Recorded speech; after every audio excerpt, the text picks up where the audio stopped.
The Portrait of a Lady. Here is a story that brings out the bond between the author and his loving grandmother. My grandmother, like everybody's grandmother, was an old woman. She had been old and wrinkled for the 20 years that I had known her. People said that she had once been young and pretty and had even had a husband, but that was hard to believe. My grandfather's portrait hung above the mantelpiece in the drawing room. He wore a big turban and loose-fitting clothes. His long, white beard covered the best part of his chest and he looked at least 100 years old. He did not look the sort of person who would have a wife or children. He looked as if he could only have lots and lots of grandchildren. As for my grandmother being young and pretty, the thought was almost revolting. She often told us of the games she used to play as a child. That seemed quite absurd and undignified on her part, and we treated it like the fables of the prophets she used to tell us. She had always been short and fat and slightly bent. Her face was a crisscross of wrinkles running from everywhere to everywhere. No, we were certain she had always been as we had known her. Old. So terribly old that she could not have grown older, and had stayed at the same age for 20 years. She could never have been pretty, but she was always beautiful. She hobbled about the house in spotless white with one hand resting on her waist to balance her stoop and the other telling the beads of her rosary. Her silver locks were scattered untidily over her pale puckered face, and her lips constantly moved in inaudible prayer. Yes, she was beautiful. She was like the winter landscape in the mountains, an expanse of pure white serenity breathing peace and contentment. My grandmother and I were good friends. My parents left me with her when they went to live in the city and we were constantly together. She used to wake me up in the morning and get me ready for school. She said her morning prayer in a monotonous sing-song while she bathed and dressed me in the hope that I would listen and get to know it by heart. I listened because I loved her voice but never bothered to learn it. Then she would fetch my wooden slate which she had already washed and plastered with yellow chalk, tiny earthen ink pot and a red pen, tie them all in a bundle and hand it to me. After a breakfast of a thick, stale chapati with a little butter and sugar spread on it, we went to school. She carried several stale chapatis with her for the village dogs. My grandmother always went to school with me because the school was attached to the temple.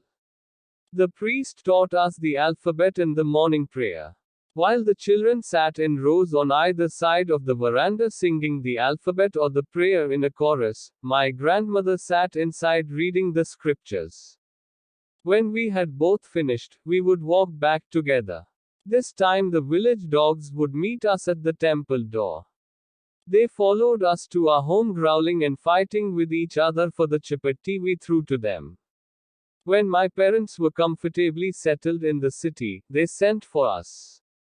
That was a turning point in our friendship. Although we shared the same room, my grandmother no longer came to school with me. I used to go to an English school in a motor bus.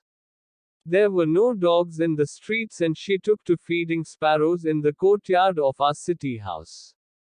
As the years rolled by, we saw less of each other. For some time she continued to wake me up and get me ready for school. When I came back, she would ask me what the teacher had taught me. I would tell her English words and little things of Western science and learning, the law of gravity, Archimedes' principle, the world being round, etc. This made her unhappy. She could not help me with my lessons. She did not believe in the things they taught at the English school and was distressed that there was no teaching about God and the scriptures. One day, I announced that we were being given music lessons. She said nothing, but her silence meant disapproval. She rarely talked to me after that. When I went up to university, I was given a room of my own. The common link of friendship was snapped. My grandmother accepted her seclusion with resignation. She rarely left her spinning wheel to talk to anyone. From sunrise to sunset, she sat by her wheel spinning and reciting prayers. Only in the afternoon she relaxed for a while to feed the sparrows. While she sat in the veranda breaking the bread into little bits, hundreds of little birds collected round her, creating a veritable bedlam of chirruping. Some came and perched on her legs, others on her shoulders. Some even sat on her head. She smiled but never shooed them away. It used to be the happiest half hour of the day for her. When I decided to go abroad for further studies, I was sure my grandmother would be upset.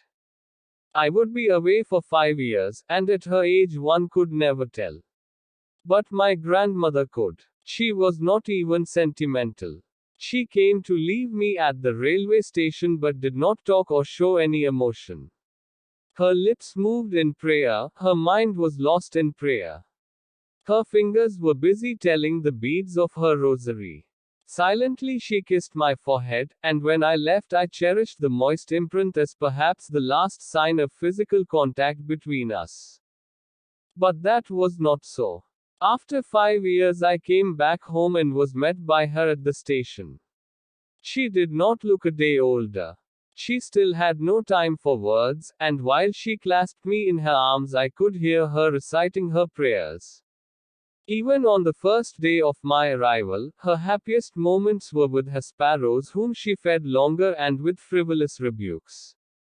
In the evening a change came over her.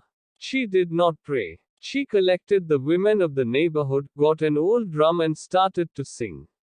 For several hours she thumped the sagging skins of the dilapidated drum and sang of the homecoming of warriors.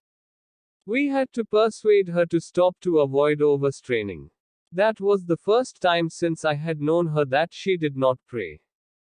The next morning she was taken ill. It was a mild fever and the doctor told us that it would go. But my grandmother thought differently. She told us that her end was near. She said that, since only a few hours before the close of the last chapter of her life she had omitted to pray, she was not going to waste any more time talking to us. We protested. But she ignored our protests. She lay peacefully in bed praying and telling her beads. Even before we could suspect, her lips stopped moving and the rosary fell from her lifeless fingers. A peaceful pallor spread on her face and we knew that she was dead. We lifted her off the bed and, as is customary, laid her on the ground and covered her with a red shroud. After a few hours of mourning we left her alone to make arrangements for her funeral. In the evening we went to her room with a crude stretcher to take her to be cremated. The sun was setting and had lit her room and veranda with a blaze of golden light. We stopped halfway in the courtyard. All over the veranda and in her room right up to where she lay dead and stiff wrapped in the red shroud, thousands of sparrows sat scattered on the floor. There was no chirruping. We felt sorry for the birds and my mother fetched some bread for them. She broke it into little crumbs, the way my grandmother used to, and threw it to them. The sparrows took no notice of the bread. When we carried my grandmother's corpse off, they flew away quietly. Next morning the sweeper swept the bread crumbs into the dustbin.